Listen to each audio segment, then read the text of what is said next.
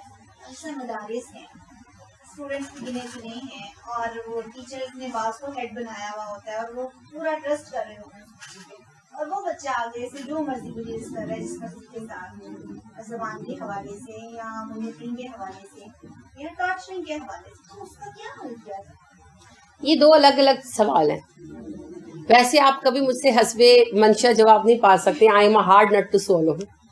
خیر, بات یہ ہے کہ یہ دو الگ الگ سوال ہیں. ایک چیز یہ ہے کہ بچے ایک دوسرے کو تنگ کرتے ہیں, جو اسکولز میں کالجز میں ہوتا ہے, تو وہاں کا ماحول کافی حد تک ہینڈل کیا جا سکتا ہے. وہی بات ہے, جگہ بڑی ہوتی ہے, تعداد زیادہ ہوتی ہے, آپ اوائڈ کر سکتے ہیں. اور پھر ان بچوں میں فہم ہو یا نہ ہو, ٹریننگ بہت زیادہ ہوتی ہے, تو ایک حد سے آگے نہیں بڑھ پاتے, اور ان پر کنٹرول بھی ٹیچرز کا کافی ہوتا ہے. ٹھیک ہے, ادارے کا ایک اپنا سسٹم ہوتا ہے, تو وہاں پر یہ معاملات بڑھتے نہیں ہیں. اب آئے مدرسے کی بات. مدرسے میں دو مسئلے ہیں. ایک, کوئی ایڈمنسٹریشن نہیں, دوسرا استاد ہیں کام چور. وہ ایک بچے کو مانیٹر بنا کر خود جا کر پتہ نہیں کیا کرتے رہتے. میرا مستقل تجربہ ہے, آبزرویٹری ایکسپیرینس ہے. استاد کلاس میں نہیں ہوتے, آئی ڈونٹ نو کیا کرتے ہیں, کہیں اور جا کے پڑھاتے ہیں یا کیا کرتے ہیں. وہ ایک بچے کا یا دو بچے کا سبق سنتے ہیں جو ان کے منظور نظر ہوتے ہیں, اور ان بچوں کو باقی ساروں کا سبق سننے پہ لگا کے خود نکل جاتے ہیں. یا جو ایک آدھ سینئر بچے ہوتے ہیں, ایک یا دو, ان کو کہتے ہیں اب تم ان کو پڑھا دو. اب ظاہر ہے وہ بچے ٹیچر ہو جاتے ہیں, ٹیچر کی ایبسنس میں ان کی عمر نہیں ہوتی اور ان کے پاس اختیار ہوتا ہے. اور یہ سب سے خطرناک چیز ہے. وہ کہتے ہیں بندر کے ہاتھ میں ماچس. وہ خود بھی بچے ہوتے ہیں, 1-2 سال بڑے ہوتے ہیں, اور ان کو پورا اختیار مل جاتے ہیں ان کے اوپر. تو وہ جتنا ان کے اندر گرج ہوتا ہے نا, استادوں سے مار کھا کر, گھروں سے مار کھا کر, معاشرے سے مار کھا کر, وہ سارا ان کے اوپر اپنے اندر کا گرج نکالتے ہیں بہانے بہانے سے. اس میں آپ بچوں کا کچھ نہیں کر سکتے, کیونکہ وہ بیچارے خود بھی بچے ہیں اور مظلوم ہیں. اصل میں سسٹم چینج کرنا پڑے گا. اسی لیے میں مدرسوں میں بچوں کے پڑھانے کے خلاف ہوں. اس وجہ سے مدرسوں میں پڑھانے کے خلاف نہیں کہ استاد مارتے ہیں, وہ بندہ ہینڈل کر سکتا ہے. مسئلہ یہ پورا سسٹم غلط ہے. آپ ایک پرائمری اسکول میں چلے جائیں نا, گورنمنٹ کا پرائمری اسکول, پیلا اسکول جس کو کہتے ہیں, کارپوریشن کا, وہاں بھی استاد کلاس چھوڑ کے نہیں جا سکتا. ایون سم ٹائم, یعنی آپ کو کبھی تجربہ ہوا یا نہیں ہوا, مجھے ہوا. میں نے پرائمری تک تعلیم جو ہے وہ کارپوریشن کے اسکول میں لی, کیونکہ میں اکیلی تھی, یعنی بڑے بہن بھائی بڑی کلاسوں میں جا چکے تھے اور میرے ساتھ جانے والا کوئی نہیں تھا. تو گھر کے جو بالکل دروازے کے پاس اسکول تھا وہاں مجھے پھینک دیا گیا. تو لیکن وہاں میں نے یہ اپنا, میں آپ کو تجربہ بتاتی ہوں کہ ہماری استانیاں بعض اوقات ایسے بچوں کو جن کو یاد ہوتا تھا پہاڑا وغیرہ یاد کرنے کھڑا کر دیتی تھی, لیکن کلاس چھوڑ کے نہیں جاتی تھی. وہ وہیں کرسی پر بیٹھ کے چاہے اپنی نیٹنگ کر رہی ہوتی تھی, سر پہ خود بیٹھی ہوتی تھی. صرف یہ ہے کہ وہ اپنا گلا تھکانے کی بجائے جس بچے کو پہاڑا یاد, زیادہ تر پہاڑوں کے سلسلے میں ہی ہوتا تھا, پہاڑے یاد کرانے ہوتے تھے, تو وہ بچوں کو یاد نہیں ہوتے تھے, تو وہ پھر ایک آدھ بچے کی ڈیوٹی لگ جاتی تھی کہ چلو تم کھڑے ہو کے پڑھاؤ, مگر ٹیچر سر پہ بیٹھی ہوتی تھی. اور سم ٹائم ایسا بھی ہوتا تھا کہ 2 کلاسوں کی ٹیچریں اپنے اپنے مانیٹرس کو کھڑا کر کے اپنی اپنی کلاس کے دروازے میں کھڑے ہو کر گپ شپ کرنی شروع کر دیتی تھی, مگر ان کی توجہ اپنی کلاس کی طرف ہوتی تھی. لہٰذا کوئی بچہ کسی بچے کو تکلیف نہیں دے سکتا تھا. بس یہ ہے کہ وہ ذرا پک بن جاتی تھی کہ بھئی یہ مانیٹر ہے, ٹیچر کو شکایت لگا دے گی, دیٹس آل. اس سے زیادہ آگے کوئی نہیں بڑھ سکتا. تو لہٰذا اسکولوں کے اندر نا سسٹم ہے, وہ سسٹم کہیں خراب بھی ہے نا تو ایک لمٹ کے اندر ہی خراب ہے. مدرسوں میں سسٹم نہیں ہے. کوئی مدرسے میں جا کر کسی کو پوچھ نہیں سکتا, کیونکہ ہمارا ذہن یہ ہے جی قرآن دے استاد نو کہنا, قرآن دے استاد نو. اتنی عظیم کتاب پڑھا رہے ہو تو اتنی ذمہ داری کے ساتھ بھی تو پڑھاؤ. بھائی اگر میں میتھ پڑھانے جاؤں اور میں غلطی کروں کسی بھی طرح سے کوئی بات نہیں, لیکن آئنسٹائن پڑھانے آ جائے اور پھر وہ غلطی کرے تو وہ تو بڑی شرمناک بات ہے. آئنسٹائن اگر غلطی کر, لہٰذا ایک عام ٹیچر اگر کوئی آگے پیچھے کرتا ہے, ہیرا پھیری کرتا ہے, کوئی بات نہیں. قرآن کا ٹیچر غلطی کرے, کیوں کرے, رویے میں غلطی, لیکن ہم قرآن کے ٹیچرز کو کوسچن نہیں کرتے. تو میری پیاری بہن, مدرسوں کا جب تک سسٹم نہیں بدلتا تب تک آپ اس مسئلے کا کسی کے پاس کوئی حل نہیں. آپ دیکھیں نا, باڑے کے اندر جانوروں کو باندھ دیا جاتا ہے. کیوں باندھ دیتے ہیں؟ باڑے کی کٹ تو دیوار ہوتی ہے, فینس لگی ہوتی ہے, کھول دینا.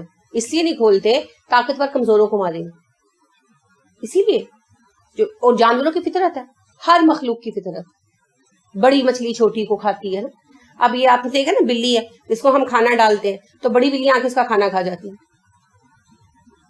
اور باقاعدہ میں نے دیکھا اس کو سلیپ کر رہی تھی, اس کو تھپڑ مار رہی تھی, لٹرلی تھپڑ مار رہی تھی, کہ یعنی کہ وہ اپنا کھانا کھانے کے لیے آگے ہو رہی تھی, تو وہ کالے رنگ کی بڑی بلی تھی, تو اس کے منہ پر جیسے ہم تھپڑ مارتے اس طرح کر کے اس نے تھپڑ مارا. تو میں نے پھر اس کو ہٹا دیا, میں نے کہا میں تمہیں کھانا ابھی نہیں دوں گی, تو تم نے اس کو مارا ہے. میں اس کو پانی ڈال کے اس کو بھگا دیا, میں دوسرے کو بھی ساتھ ڈال دیتی ہوں, لیکن وہ اس کو لٹرلی جیسے بڑا چھوٹے کو تھپڑ مارتا ہے نا, اس نے اپنا پنجہ اٹھا کے اس کے منہ پر صحیح تھپڑ مارا, کہ دیکھیں یہ فطرت ہے. اسی لیے آپ دیکھیں کہ کبوتر رکھنے والے جو ہے نا, پنجرے کے اندر ان کو چھوڑ نہیں دیتے, ان کے علیحدہ علیحدہ کابوک بناتے ہیں, کیونکہ کوئی کبوتر دوسرے کبوتر کے بچے کو چھوڑتا نہیں, چنجے مار مار کے مار دیتے literally. And I so that.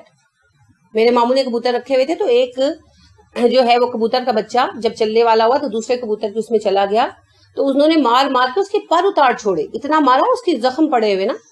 تو وہ میرے ماموں نکال کر لائے, اس کو ہلدی وغیرہ لگا, تو میں نے کہا کیا ہوا اس کو, تو کہنے لگے دوسرے کبوتر کے نا کھڈے میں چلا گیا تھا. اتنا نہیں بیئر کرتے, اسی لیے جانوروں کو باندھ کے رکھا جاتا ہے. تو انسان جو ہے نا, بچے جب ہوتے ہیں وہ را فطرت پر ہوتے ہیں, ان کی فطرت جو ہے نا ابھی ڈھلی نہیں ہوتی, ٹرینڈ نہیں ہوتے. تو اسی لیے آپ دیکھیں کہ آپ جب بچوں کو چھوڑتے ہیں اکیلا تو لڑتے ہیں, سگے بہن بھائی لڑتے ہیں, بلیوں کی طرح لڑتے ہیں. اسی لیے آپ کیا کرتے ہیں, اگر مہمان آئے ہو, کوئی کام بھی ہو, تو آپ کسی ایک بڑے بچے کو سر پہ نگران کر کے جاتے ہیں, دیکھو اور اگر کوئی ایسا کرے تو مجھے بتانا, ہے نا, آپ اکیلا نہیں چھوڑ سکتے. تو یہ بڑا مسئلہ ہے مدارس کا, کہ وہاں ایسے بچوں کو جو بالکل ٹرینڈ نہیں ہوتے اور ان کا مزاج بھی ایب نارمل ہوتا ہے, تبھی تو مدرسوں میں پھینکے جاتے. میری پوری زندگی میں آپ واحد خاتون ہیں جنہوں نے بائی چوائس اپنے بچے کو ڈالا ہے, نارمل بچے کو, ورنہ لوگ انہی بچوں کو ڈالتے ہیں جو نکمے ہوتے ہیں, کہیں نہیں چل رہے ہوتے. تو وہ بچے اپنے تعلیمی کیریئر کے اعتبار سے ایب نارمل ہوتے ہیں, محروم ہوتے ہیں. اب ان کو وہ اکیلے چھوڑ دیتے ہیں, تو وہ پھر جانوروں کی کشتی کرانے والا سین. ٹھیک ہے, تو جیسے نا ایک کھیل ہوا کرتا تھا, بڑا ویسے ظالمانہ کھیل تھا, لوگ کھیلتے تھے کہ تنگ منہ کی بوتل میں چنے ڈال کر رکھ دیتے تھے جہاں بندر ہوتے تھے, تو بندر آتے تھے, بیک وقت 2-3 بندر ہاتھ ڈال دیتے تھے, اب ان کے ہاتھ پھنس جاتے تھے, پاس وہ سٹکس رکھ دیتے تھے اپنے مزے کے لیے. تو اب وہ بندر بہت لڑتے, اب وہ ہاتھ کسی کا نہیں نکلنا, اور کسی نے یہ نہیں کرنا کہ اپنا ہاتھ سکیڑ لے تاکہ دوسرا نکال لے, حالانکہ ان کے اندر عقل ہے مگر ضد بہت. تو وہ کیا کرتے ہیں, پھر چھڑیاں اٹھا کے ایک دوسرے کو مارتے ہیں, اور اتنا مارتے ہیں کہ لاشیں ڈال دیتے ہیں. دس از سم تھنگ لائک دیٹ. اس کا حل صرف یہ ہے کہ قرآن ٹیچرز کا کیلیبر بڑا ہو, ہائی ہو. میں جب چائنا گئی تو مسجد نیوجیا دیکھنے گئی. مسجد نیوجیا جو ہے چین کی سب سے قدیم مسجد ہے, اور سعد بن ابی وقاص کے ساتھ جو کچھ لوگ گئے تھے ان کے ہاتھوں کے وہاں لکھے ہوئے قرآن بھی موجود ہے.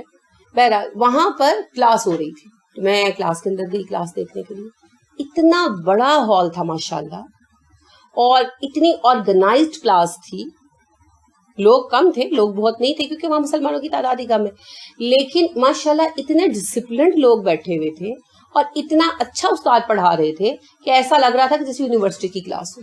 تھوڑی سی ان کی میری بات ہوئی کیونکہ ان کو انگلش نہیں آتی تھی, مجھے چائنیز نہیں آتی تھی, تو بس وہ سلام دعا تک کی بات رہ گئی, اور یہ کہ اچھا پاکستان سے آئی ہو وغیرہ. تو بہت خوش ہوئے وہ سارے لوگ. لیکن بات یہ ہے کہ اتنی اچھی کلاس تھی, یعنی کہ کلاس کا ڈسپلن وغیرہ, کیونکہ وہ کیا پڑھا رہے تھے وہ تو مجھے پتا نہیں چلا, وہ چائنیز میں پڑھا رہے تھے, لیکن مجھے یہ دیکھ کر اتنی خوشی ہوئی, اتنی ڈسپلنڈ, اتنی آرگنائزڈ کلاس تھی. سارے بڑے طریقے سے بیٹھے ہوئے تھے, صاف ستھرا روم تھا, اور ٹیچر باقاعدہ پوری دلچسپی کے ساتھ پڑھا رہے تھے. مجھے یہ بھی نہیں پتا ان کو تنخواہ بھی ملتی ہے کہ نہیں ملتی, آئی ڈونٹ نو, کیونکہ میں وہاں سے کچھ بھی پتا نہیں کر پائی زبان کی وجہ سے. وہاں لوگوں کو انگلش کم آتی ہے اور مجھے چائنیز نہیں آتی. لیکن ہم لوگوں نے یہ جو سسٹم کی خرابی ہے نا, اس کو ایڈریس جب تک نہیں کیا تب تک ہمارے یہ مسئلے حل نہیں ہو سکتے.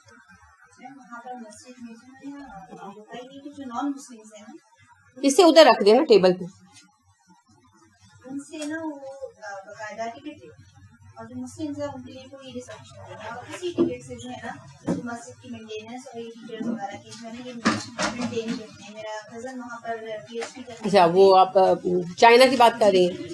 اچھا تو وہ بھی ریسنٹلی میرے گھر آیا ہوا تھا, تو وہ بتا رہا تھا کہ ہم جاتے ہیں ایز اے مسلم نماز کے لیے جانا ہوتا ہے, تو ہم سے وہ نہ کچھ ڈیمانڈ کرتے ہیں اور نہ ہی کوئی پیک وغیرہ ہوتی ہے, لیکن وہ پراپرلی ہوتی ہیں. اور فوراً ظاہر بات اپنے گیٹ اپ سے فوراً ہی پتہ چل جاتا ہے کہ کیمرے شیمرے ان کے پاس ہوتے ہیں, تو وہ ہر چیز بڑے آرگنائز طریقے سے چلاتے ہیں.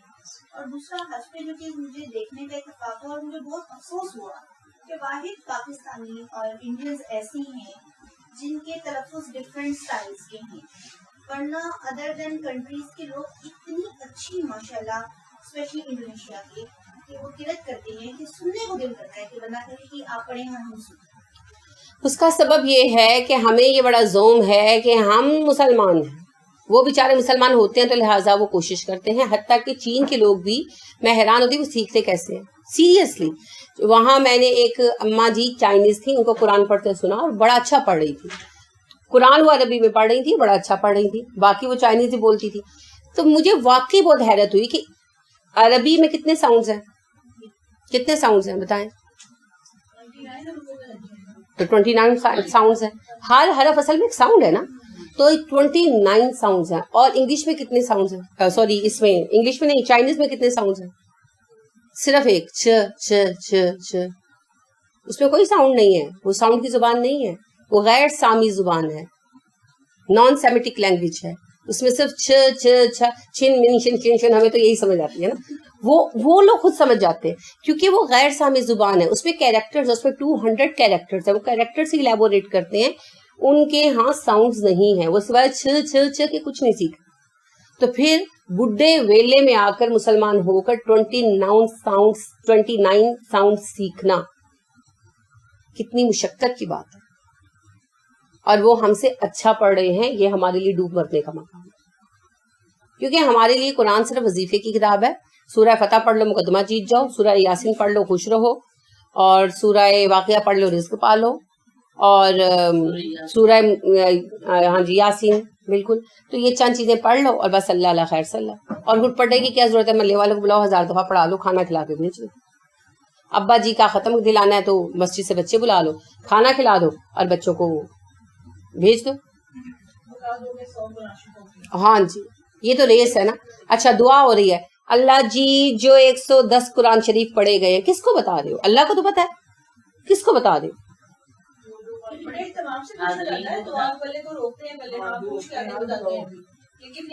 ہاں, اور ساتھ پوری لسٹ ہوتی ہے, اتنا قرآن پڑھا گیا, اتنا کلمہ پڑھا گیا, اتنا درود پاک پڑھا گیا. کس کو بتا رہے ہو, کس کو بتا رہے ہو؟ اللہ کو بتا رہے ہو, وہ جانتا نہیں. تو اس سے آپ دیکھ لیجئے کہ کس قدر دکھاوا ہے. یہ ابا جی کا ختم ہو رہا ہے یا اپنا نام اونچا ہو رہا ہے؟ سب دکھاوے, سب دکھاوے, کوئی حقیقت نہیں ہے ان چیزوں کے اندر. ہم لوگ ہر چیز میں ریاکار ہے, ماں باپ تک کے ساتھ ریاکاری کرتے ہیں, اللہ کے ساتھ ریاکاری کرتے ہیں. تو دیکھیے مدرسہ ہو اسکول ہو, جب تک نظام کے تحت نہیں چلے گا کام نہیں ہوگا. ہمارے اداروں کی فیلئر کا سبب ہی یہ ہے کہ کوئی سسٹم کام نہیں کرتا. اور خود جو ہمارے قرآن کے استاد ہیں ان پر بھی یہی بات امپلیمنٹ ہوتی ہے. وہ کوشچن کیے جانا پسند نہیں کرتے نا قرآن ٹیچرز, وہ چاہتے ہیں ہمیں کوشچن نہ کیا جائے, ہم قرآن پڑھا دیں. بھائی اللہ کے نبی صلی اللہ علیہ وسلم قرآن کے سب سے پہلے استاد تھے نا. آپ ایک تو پوری ڈیوٹی دیتے تھے. کبھی ایسا ہوا کہ آپ نے کہا اچھا تو پڑھاتے, میں ذرا سون چلنا؟ کبھی آپ نے سنا؟ ہمیشہ بیٹھتے تھے, پڑھاتے تھے, پورا ٹائم دیتے تھے, اور صحابہ کی بات سنتے تھے, ان کے مسائل کو کنسیڈر کرتے تھے. صحابہ اپنے مسئلے بتاتے تھے. صفوان بن معطل کا یاد ہے نا, ان کی بیوی نے کمپلین کی تھی کہ جی یہ جو ہے فجر نہیں پڑھتے. تو آپ صلی اللہ علیہ وسلم نے کہا صفوان کیا بات ہے؟ انہوں نے کہا جی سارا زمانہ جانتا ہے کہ میرا خاندان لیٹ اٹھنے والا, یعنی فجر نہیں پڑھتے سے مراد جماعت سے نہیں پڑھتے. تو آپ صلی اللہ علیہ وسلم نے فرمایا اچھا چلو تم جس وقت اٹھا کرو اس وقت پڑھ لیا کرو. مطلب یہ کہ جماعت میں نہیں آتے تو انڈیویجول نماز قضامت کرنا. یہ نہیں کہا کہ تو جماعت میں نہیں آتا تو غیر مسلم. اب ایک بندہ اپنی معذوری ظاہر کر ہی رہا ہے تو کیا ہو سکتا ہے. حتیٰ کہ آپ کو پتہ ہے ان کی یہ ڈیوٹی لگائی گئی تھی جس کے پھر واقعی فقہ کا سلسلہ بھی ان لوگوں نے جاہلوں نے قائم کیا تھا کہ لشکر کو چیک کر کے آنا, اسی وجہ سے لگائی تھی کہ لیٹ اٹھنے والے تھے. لیٹ رائزر تھے. تو آپ صلی اللہ علیہ وسلم نے پھر ان کی ڈیوٹی لگائی تھی کہ جب لشکر چلا جائے تو پیچھے سارا جائزہ لے کر آیا کرو, آتے تو لیٹ ہو, کام کر لیا کرو. نہیں, آپ اتنا سنتے تھے. اسی طرح ان کی بیوی نے یہ شکایت بھی کی تھی نا کہ نماز پڑھتی ہوں توڑوا دیتا ہے, میں روزہ رکھتی ہوں کھلوا دیتا ہے. تو آپ صلی اللہ علیہ وسلم نے پوچھا تو انہوں نے کہا کہ جی بات یہ ہے کہ یہ اتنی لمبی نماز پڑھتی ہے کہ میں انتظار میں تھک جاتا ہوں. تو آپ صلی اللہ علیہ وسلم نے ان کی بیوی کو کہا کہ آپ ایک سورت بھی پڑھیں گی تو آپ کو کفایت کرے گی, کہ ان کی فرض نمازوں کو اتنا لمبا مت پڑھے. لمبی نماز پڑھنی, تہجد میں اٹھ کے پڑھو, شوق پورے کرو, لوگوں کو کیوں آزماتے. اور اسی طرح حضرت صفوان رضی اللہ عنہ سے دوسری بات پوچھی کہ روزہ کیوں توڑواتے ہو بیوی کا, تو کہنے لگے جی یہ روزے رکھنے پہ آتی ہے, رکھتی جاتی ہے 10 دن روزے رکھتی ہے, میں جوان آدمی, مجھ سے صبر نہیں ہوتا. تو آپ صلی اللہ علیہ وسلم نے کہا کہ کوئی بیوی شوہر کی اجازت کے بغیر نفلی روزہ نہ رکھے, کہ آپ اپنے اسٹوڈنٹس کے مسائل کو کنسیڈر کرتے تھے. یہ نہیں بس ہاتھ میں ڈنڈا پکڑا ہوا ہے, تو آ تجھے مار, وہ آ اسے مار, ان کے مسائل کو کنسیڈر کرتے تھے. اسی طرح دیکھیں وہ صحابی جنہوں نے مسجد میں آ کے پیشاب کر دیا تھا, تو آپ ان کو کچھ بھی نہیں کہا, کیونکہ دیہاتی تھے, ان کو پتہ ہی نہیں تھا, مسجد کے آداب کا ہی نہیں پتا تھا. ہم کسی کو بخشیں گے؟ بالکل, کتنی بڑی بات تھی, مگر آپ صلی اللہ علیہ وسلم نے کچھ بھی نہیں کہا. پھر وہ صحابی نے کہا جی میں اسلام تو قبول کرنا چاہتا ہوں, مگر مسئلہ یہ کہ اسلام کے احکامات بہت زیادہ, مجھے ایک بات بتا دے جو میں کر سکوں تو میں مسلمان ہو جاؤں گا. تو آپ نے ان کو یہ نہیں کہا کہ جاؤ چھٹی کرو, آپ نے کہا تم بس جھوٹ نہ بولنے کا عہد کر لو, مسلمان ہو جاؤ. تو جھوٹ چھوڑا, پھر سب کچھ چھوڑ دیا. یعنی آپ لوگوں کے پرابلمس کو سنتے, سمجھتے اور کنسیڈر کرتے تھے. ہمارے یہاں پہلی بات یہ ہے کہ ڈیوٹی نہیں دیتے. جو کام بعض اوقات اسکولوں والے ٹیچر کرتے ہیں نا, وہی مدرسوں کے ٹیچر کرتے ہیں کہ بچوں پہ کلاس چھوڑ کر خود جا کے پڑھاتے ہیں گھروں میں ادھر ادھر. اور دوسرا مسئلہ یہ ہے کہ کسی کے مسئلے کو کنسیڈر نہیں کرتے. کوشچن سننے کی تو صلاحیت ہی نہیں ہے نا, حوصلہ ہی نہیں ہے. مجھے کوشچن کیا ہے, مجھے, میں تو برائیوں سے پاک ماورائے مخلوق بندہ ہوں, تمہاری جرت مجھے کوشچن کی ہے. یہ سوچ جب تک نہیں نہ بدلے گی آپ کا کوئی سسٹم سیدھا نہیں ہو سکتا. وزیر اعظم اٹھتے ہیں تو کہتے ہیں جی مجھے احتساب سے میں بری ذمہ ہوں. میرا احتساب کیسے ہو سکتا ہے, میں حکمران ہوں. ان کی بیٹی اٹھتی ہیں, وہ فرماتی ہیں ہم حکمران خاندان سے, ہم سے کون حساب لے سکتا ہے. یعنی ہر کسی کی سوچ آوے کی بگڑی ہوئی ہے. آپ قرآن ٹیچر سے یا کسی بھی ٹیچر سے حساب مانگتے ہو, کہتا ہے یہ پڑھا میرا ریزیگنیشن, جا رہا ہوں میں نے کوئی نہیں حساب دینا. کیوں بھائی, حساب کیوں نہیں دینا؟ ریزیگنیشن بھی تب دو جب حساب دے چکو. آپ کو پتا ہے سعد بن ابی وقاص رضی اللہ عنہ کے بارے میں شکایت آئی, تو جو ہے عمر فاروق رضی اللہ عنہ نے بھیجا, ٹیم کو بھیجا کہ جاؤ تحقیق کرو. تو تحقیق کے لیے مختلف مساجد میں جمعے کے نماز کے بعد جا کر پوچھا گیا. سب لوگوں نے کہا کہ نہیں ہمیں کوئی شکایت نہیں. تو ایک مسجد میں ایک جمعے کے بعد ایک صاحب اٹھ کھڑے ہوئے اور کہنے لگے کہ جی یہ جو ہے نا بڑا ظالم ہے, یہ ہمارا حق مارتا ہے, یہ یوں کرتا ہے. الزام لگایا حضرت سعد پر. حضرت سعد بہت افسردہ ہوئے. بہرحال انہوں نے باقی لوگوں سے پوچھا, ایک بندے کے سوا کسی نے تائید نہیں کی, تو الزام جھوٹا ثابت ہو گیا, کیونکہ ایک بندے کی باقی ساروں کے ساتھ کیوں نہیں ہوا, ایک ہی بندہ کیوں کہہ رہا ہے. پورے علاقے میں سے ایک بندے کے سوا کسی نے بات نہیں کی. تو حضرت سعد نے ریزائن کر دی. آپ دیکھیں کہ اس ایک بندے کے الزام پر حضرت سعد نے ریزائن کر دی, اور انہوں نے کہا کہ اب میں یہ ذمہ داری نہیں اٹھاؤں گا. حالانکہ حضرت عمر چاہتے تھے, انہوں نے کہا ایک بندے کی بات کی کیا ویلیو ہے سعد, آپ کیوں چھوڑ رہے ہیں؟ لیکن حضرت سعد نے کہا نہیں, میرے کردار پر سندبہ لگا دیا نا, میں اب کام نہیں, میں اب یہ ذمہ داری نہیں اٹھاؤں. اور انہوں نے ریزائن کر دیا. اور پھر خیر اس کو بد دعا بھی دی. میں نے پہلے بھی شاید آپ سے واقعہ کیا ہو ڈسکس, کہ انہوں نے پھر کہا کہ اس کو بد دعا دی کہ تم ارذل عمر پاؤ, یعنی بہت بڑھاپا پاؤ اور فتنے کا شکار ہو. تو وہ پھر بوڑھا ہو گیا تھا, تو بہت بوڑھا ہو گیا تھا, تو عورتوں کو چھیڑتا تھا, چٹکیاں کاٹتا تھا, تو عورتیں پھر مارتی اس کو. تو کہتا مجھے مت مارو, مجھے سعد کی بد دعا لگی. تو حضرت سعد کو رسول اللہ صلی اللہ علیہ وسلم نے, انہوں نے کہا تھا نا میں مستجاب الدعوات ہونا چاہتا ہوں, تو آپ نے کہا کہ پہلے خود عمل کرو اور پھر دوسرے کو کہو اور رزق حلال کھاؤ. تو پھر حضرت سعد کسی کے بارے میں کوئی بات نہیں کہا کرتے, ان کی بات پوری ہو جاتی تھی. تو اس واحد بندے کو بد دعا دی تھی. تو لیکن آپ دیکھیں کہ ان کے اندر اس قدر احتساب کا احساس تھا کہ جھوٹے الزام پر بھی انہوں نے ریزائن کر دیا کہ میں اب یہ عہدہ نہیں قبول کرتا. تو ہمارے اوپر سے لے کر نیچے تک, یعنی آپ اپنے ملازم سے پوچھیں نا, اس کو پیسے دے کر بھیجے سامان لے آؤ, اور آئے اس سے پوچھیں کہ یہ اتنے پیسے کیوں لگ گئے, تو اس کا موڈ آف ہو جاتا ہے. میں کوئی کھا گیا, میں کوئی لے گیا. کام والی نے چیز اٹھا کے رکھی ہے, مل نہیں رہا, پوچھتے کتنے, ایسے ہی ہوئے گی میں گھڑی لے گئی. یہ ایٹیٹیوڈ کیا ہے, پوچھا کیوں ہے مجھ سے. تو نیچے سے لے کر اوپر تک اس ایٹیٹیوڈ کی وجہ سے ہمارا سسٹم نہیں چلتا. جب تک ہم یہ سسٹم نہیں بدلیں گے کچھ بھی نہیں ہو سکتا. اور سسٹم کب بدلا جائے گا؟ جب ہمیں اللہ کو جواب دہی کا پتا ہوگا، خوف ہوگا. ٹھیک ہے؟ تو کوئی بھی قانون سے بری نہیں ہے. Nobody is above the law. اور قرآن لا ہے تو رسول اکرم صلی اللہ علیہ وسلم بھی above the law نہیں ہے. اللہ فرما رہے ہیں آپ کو جو حکم دیا جا رہا ہے اس پر عمل کریں کیونکہ رب میں ہوں.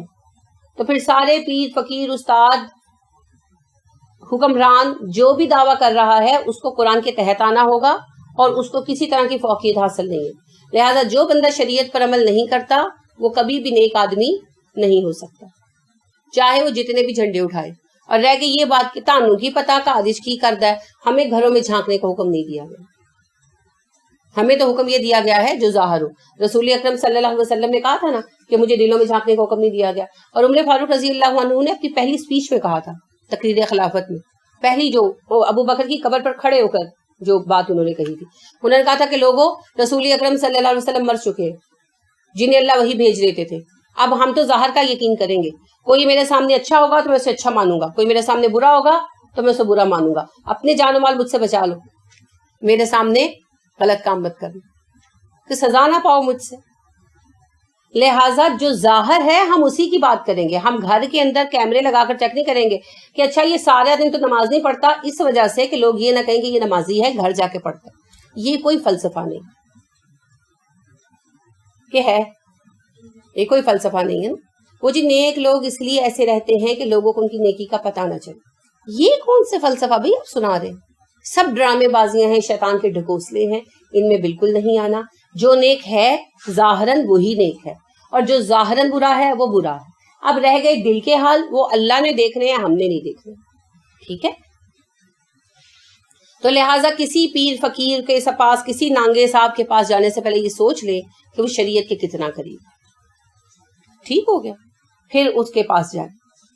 تو جنید بغدادی کا میں نے آپ سے عرض کیا نا کہ ایک صاحب آئے ان کے پاس، چند دن رہے پھر جانے لگے.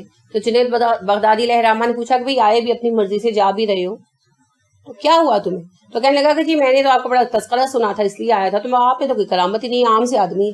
تو انہوں نے کہا اچھا جب سے تم آئے ہو تم نے مجھے خلاف شریعت پہ کام کرتے دیکھا؟ تو کہنے لگا نہیں. تو انہوں نے کہا اور کرامت کس کو کہتے ہیں؟ اور حسن بصری کہتے ہیں کرامت یہ نہیں ہے کہ کوئی پانی پر چلے یا ہوا میں اڑے. کرامت تو یہ ہے کہ انسان شریعت اور سنت کو اپنی زندگی کا جزو کامل بنا لے. ٹھیک ہے؟ تو یہ جو ڈرامے بازی ہے نا کہ وہ آگ پہ چلا، وہ ہوا میں اڑا، سب بیکار اور جھوٹی باتیں. زندگی بدل دو رسول اکرم صلی اللہ علیہ وسلم کے اتباع میں، یہ کمال ہے. کر کے دکھائیں. جو اس پر چلتا ہے اس کے پاس ضرور جائیں. اگر آپ مصیبت میں ہیں، دعا کرانا چاہتے ہیں، دم کرانا چاہتے ہیں، ضرور جائیں. اور جو اس سے دور ہے تو چاہے وہ آپ کے سامنے مردے کو زندہ کر دے، وہ صحیح بندہ نہیں ہو سکتا. دجال بھی تو کرے گا نا، دجال بھی کرے گا. اور آپ کو میں نے بتایا تھا نا رسول اکرم صلی اللہ علیہ وسلم کے زمانے میں وہ جو لڑکا تھا، یہودی لڑکا، اپنے اس کا نام ذہن میں اٹک گیا، ایک یہودی لڑکا تھا. تو وہ بڑی اس طرح کی کرشمے دکھاتا تھا، لوگوں کے دل کی بات بتا دیتا تھا سم ٹائم، اور خارق العادات کام کرتا تھا. عجیب سا اس کا نام تھا. تو عمر فاروق رضی اللہ عنہ کہتے ہیں اس کے متعلق پوچھا ان سے کعبی نے نا، تو وہ کہنے لگے کہ وہ لڑکا ایسا تھا کہ ہمیں گمان تھا کہ یہی دجال ہوگا. تو میں نے رسول اکرم صلی اللہ علیہ وسلم سے کہا بھی کہ یہ دجال تو نہیں ہے. تو آپ نے کہا کہ عمر دجال میرے سامنے نہیں آئے گا، کیونکہ میرے عہد میں نہیں آئے گا. اور پھر آپ صلی اللہ علیہ وسلم صحابہ کے بار بار کوشچن کرنے پر اس سے ملنے بھی گئے تھے. تو کہنے کا مطلب یہ ہے کہ ہپنوٹزم کے ذریعے یا ٹیلی پیتھی کے ذریعے کسی کے ذہن کو ریڈ کر لینا، کوئی بات بتا دینا، کوئی اتنی بڑی بات نہیں ہے. یہ چکر تو چلتے رہتے ہیں. ہزار جو ہے نا وہ مائنڈ ریڈنگ کے طریقے، اب تو یہ سائنسز بن چکی ہیں، اب تو ان کے اوپر کام ہو رہا ہے. باقاعدہ ایسے یعنی فوجی آلات تیار کیے جا رہے ہیں کہ ذہنوں کو ریڈ کیا جا سکے تاکہ ہمیں تشدد کی بجائے ان طریقوں سے جو ہے نا وہ راز معلوم ہو جائے. تو لوگ اس کے لیے کوششیں کر رہے ہیں. ہپنوٹزم کو ترقی دینے کی بہت کوشش کی جا رہی ہے. ملک غلام مرتضیٰ صاحب کہتے ہیں کہ جب میں یہ تھے نا پبلک یہ تھے سروس میں تھے، بالکل گورنمنٹ سروینٹ تھے. تو CSS کا امتحان پاس کر کے فورن سروس میں آئے ہوئے تھے. تو وہ جو ہے کہتے ہیں میں اپنے آفس میں بیٹھا تھا تو ایک بندہ آیا میرے پاس, تو کہنے لگا کہ جی میں ہاتھ دیکھتا ہوں اور میں جو ہے نا مستقبل کا حال بتاتا ہوں. تو کہتے ہیں کبھی مجھے انٹرسٹ نہیں ہے جاؤ. تو کہنے لگا کہ نہیں اچھا چلے مجھے ایک موقع دے, ایک چانس دے, تو میں آپ کے دل میں جو آپ سوچیں گے نا میں آپ کو بتا دوں.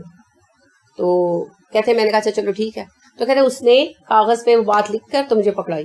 تو کہتے ہیں کہ اللہ گواہ کہ اس نے وہی لکھا تھا جو میں سوچ رہا تھا. پتہ نہیں کہتے اس کے پاس کیا علم تھا, ہوگا کوئی کہتے ہیں اس کے پاس چکر, لیکن اس نے مجھے وہ بات بتا دی. لیکن کہتے ہیں میں نے اس کو کہا کہ ٹھیک ہے تم نے صحیح لکھا ہے, لیکن اس کے باوجود میں تمہیں ہاتھ نہیں دکھانا چاہتا.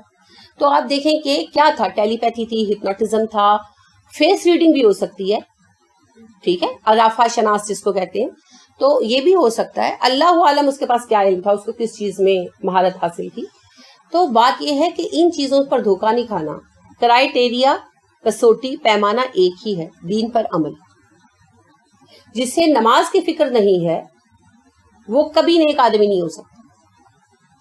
جسے حلال و حرام کی فکر نہیں ہے وہ کبھی نیک آدمی نہیں ہو سکتا. جسے اپنے سطر کی فکر نہیں ہے وہ کبھی نیک آدمی نہیں ہو سکتا. کیونکہ ہمارے نیک آدمی ہمارے نبی صلی اللہ علیہ وسلم ہے نا, اور صحابہ کرام. تو ہم دیکھتے ہیں نماز کی بہت فکر تھی, حلال و حرام کی بہت فکر تھی. آپ کو علی سے کتنی محبت تھی. میں نے پہلے بھی عرض کیا نا کہ علی آپ کے بیٹے تھے ایک طرح, کوئی بیٹا زندہ آپ کا نہیں بچا. اگر آپ کا کوئی بیٹا زندہ بچتا تو وہ ویسا ہی ہوتا جیسے علی تھے, کیونکہ آپ نے 2.5 سال کے بچے کو پالا اور جوان کیا. تو آپ نے علی کو کیا وصیت کی. ابھی میں نے ایک بات بتائی کہ آپ نے کہا علی کبھی کسی مرد کی دان مت دیکھنا, اور آپ نے کہا علی کبھی کسی عورت پر نظر مت ڈالنا. اگر پہلی نظر پڑ جائے تو معافی ہے, دوسری نظر مت ڈالنا. اور پہلی نظر کے متعلق خود علی وضاحت کرتے ہیں, یعنی حدیث کی تشریح کرتے ہیں کہ غلطی سے نظر پڑ جانا, نظر ٹکا کے دیکھو مت. یعنی کہ ہمارے یہاں تو پہلی نظر میں نا زیادہ جائزہ لے لیتے ہیں, دوسری نظر ٹوٹنے نہیں دیتے. یہ مراد نہیں ہے. جی جی یہ مراد نہیں ہے. یعنی کہ جیسے آپ کھڑے ہیں, آپ یہاں بیٹھی ہیں, دروازہ کھلا, کوئی گزرا تو آپ کی نظر پڑی اور آپ نے نظر پھینک لی, بس اس پر پکڑ نہیں ہے. لیکن اگر وہ گزرا اور آپ نے پورا جائزہ لیا اور بعد میں کہہ دیا اچھا یہ کون تھا, لمبا تھا, گورا تھا, بال ایسے تھے, تو یہ کون گزرا تھا, تو یہ ایک نظر نہیں ہے, یہ تو آپ نے پورا جائزہ لے لیا. اسی لیے تو میں کہتی ہوں حرام ہے.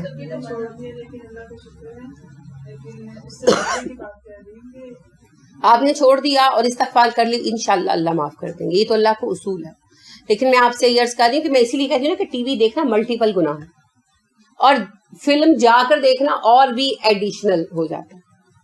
گھر پہ بیٹھ کر دیکھنا بھی گناہ, کوئی رعایت نہیں ہے اس میں. لیکن جب ہم چل کر جاتے ہیں تو چل کر جانا, پیسے لگانا, پھر جن جن کو لے کر گئے ان سب کا بوال بھی سر پر, تو وہ پھر نا یہ بڑے مکس گناہ ہو جاتے ہیں. جیسے رسول اکرم صلی اللہ علیہ وسلم نے فرمایا کہ جو سبحان اللہ و بحمدہ 100 دفعہ پڑھتا ہے اللہ اس کے 100 گناہ معاف کر دیتے ہیں.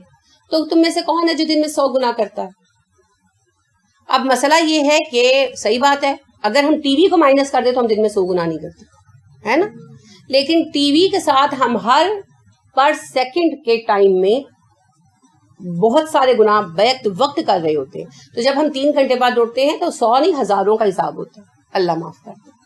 اسی لیے ٹی وی جو ہے نا یہ بہت بڑا مسئلہ ہے. ٹی وی یا نیٹ جو بھی وٹ ایور ہم یوز کرتے ہیں یہ بہت بڑا مسئلہ ہے, اور اس سے جان چھڑانا آسان نہیں, بندہ سلپ ہو جاتا ہے. لیکن جب سلپ ہو دوبارہ توبہ کرے, انشاءاللہ اللہ استقامت دیں گے, کیونکہ فتنہ بھی زیادہ بڑا ہے نا, اس لیے پھر توبہ کرے. بندہ فریز ہو جاتا ہے. بالکل صحیح کہا آپ نے. یہ بس میں نہیں ہے ہمارے, اس کی توفیق اللہ ہی دیں گے. لیکن یہ ہے کہ بار بار جب سلپ ہو جائیں پھر توبہ کر لیں, احساس ہو جائے نا پھر توبہ کر لیں, انشاءاللہ جان چھوٹ جائے گی. تو باقی وہی ہے کہ نشہ ہے تو نشے کو چھوڑنا آسان نہیں ہے, لہٰذا اللہ اس کی توفیق عطا فرمائیں گے. جیسے اللہ نے صحابہ کرام رضی اللہ عنہم علیہم اجمعین کو توفیق دی نا شراب چھوڑ دینے کی, اسی طرح اللہ ہمیں بھی اس نشے کو چھوڑنے کی توفیق دیں گے. لیکن بس یہ ہے کہ جب غلطی ہو جائے دوبارہ توبہ کر لے, جب غلطی ہو جائے دوبارہ توبہ کر لے. تو آپ مجھے صرف ایک بات بتائیں, حاصل کیا ہوتا ہے آپ کا ٹائم, اس نالج سے آپ نے کیا بنا بگاڑ لی, کتنی پوری ہو گئی. دیکھیے بیکار بات ہے, آپ اخبار پڑھ کے اپنا شوق پورا کر لیں. آپ نیوز ہی جاننا چاہتے ہیں نا, اخبار پڑھ لیں, ریڈیو سن لیں, اور دیکھیں ٹاک شوز میں کتنا سچ ہوتا ہے. گناہ تو ہے ہی ہے ایک جگہ پر، لیکن سب سے اہم بات یہ ہے کہ وقت کا بہت زیادہ ضیاع ہے، بہت زیادہ ضیاع ہے. تو ہر حوالے سے دیکھیں نا، آپ 2-3 گھنٹے دے رہے ہیں، آپ سے ٹائم کا حساب ہونا کہ نہیں ہونا؟ ہونا نا. تو وہ ٹائم کا جو حساب ہے، ہم وہ جو ٹائم دے رہے ہیں، ٹاک شو کو دے رہے ہیں، جس چیز کو بھی دے رہے ہیں، ہم اس کا کیا جواز دیں گے کہ جی ہم نے ٹائم کہاں پر لگایا؟ تو اس بارے میں تھوڑا غور کرنا چاہیے. ٹھیک ہے. وَأَعْرِضْ عَنِ الْمُشْرِكِينَ، مشرکوں سے منہ پھیرے رہیے، انہیں اوائڈ کیجیے. بات ہم پہلے بھی اس پر، یعنی اس پوری آیت پر ہم بات کر چکے ہیں کہ اللہ رب کریم ارشاد فرما رہے ہیں کہ میں رب ہوں، میرا حکم چلتا ہے اور میرے سامنے سب بندے ہیں، انبیاء بھی بندے ہیں.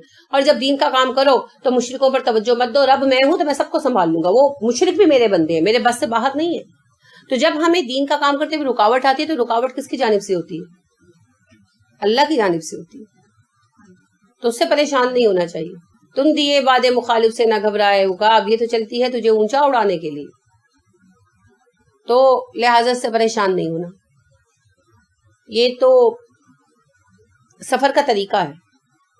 آپ نے موشن کے اصول پڑھے ہیں نا، تو اس میں کیا ہے کہ جب کوئی رکاوٹ آتی ہے اور وہاں پر آپ گیئر کو ڈالتے ہیں زیادہ پریشر میں، تو پھر کیا ہوتا ہے؟ ہیوی گیئر ڈالتے ہیں تو پھر سپیڈ ایک دم سے بڑھ جاتی ہے نا. تو رکاوٹ پھر کس لیے آتی ہے؟ مہمیز دینے کے لیے، آپ کو زیادہ سپیڈ میں لانے کے لیے. تو رکاوٹیں تو زندگی کا حصہ ہیں، ہرڈل ریس ہے یہ زندگی، ایک کے بعد ایک. اس کی دیکھیں ہمارا رول ماڈل رسول اکرم صلی اللہ علیہ وسلم ہے نا. تو ایک کے بعد ایک، ایک کے بعد ایک، ایک کے بعد ایک مصیبت. مکہ میں تھے تو ایک طرح کے مسائل تھے، مدینہ آئے تو جنگیں شروع ہو گئی. مکہ سارا کا سارا فتح ہو گیا تو روم سے جنگیں شروع ہو گئی، رومنز نے جہاز کھول لی. اور آپ صلی اللہ علیہ وسلم بوقت وفات بھی رومنز کے ساتھ جنگ میں ہی مصروف تھے. آخری کام کیا کیا تھا؟ حضرت اسامہ کا لشکر بھیجا ہے نا. تو لہٰذا ان باتوں سے پریشان نہیں ہونا. آپ صرف کام کریں، کامیابی ناکامی اللہ کے ہاتھ میں. اگر اس کو منظور ہوگا ضرور کامیاب ہوں گے، اور اگر کامیابی نہیں ہوگی تو نمبر نہیں ملیں گے، ملیں گے. ٹھیک ہے. ہر کسی کو اس کی کوشش کا بدلہ ملے گا. ٹھیک ہو گیا. تو اب دیکھیں یہ ایک جو آیت ہے یہ شرک کی جڑ کیسی کاٹتی ہے. رسول اکرم صلی اللہ علیہ وسلم کے متعلق بنائے گئے غلط نظریات بھی، اور پیروں فقیروں بزرگوں کے متعلق بنائے گئے غلط نظریات بھی ایک جھٹکے میں کاٹ کر وہ پھینکتی ہے. بس ہمیں اس پر سٹک آن ہونا ہے، جڑ جانا ہے اس کے ساتھ. ٹھیک ہو گیا. آج کی بات کے متعلق کوئی سوال ہو تو پوچھ لیں.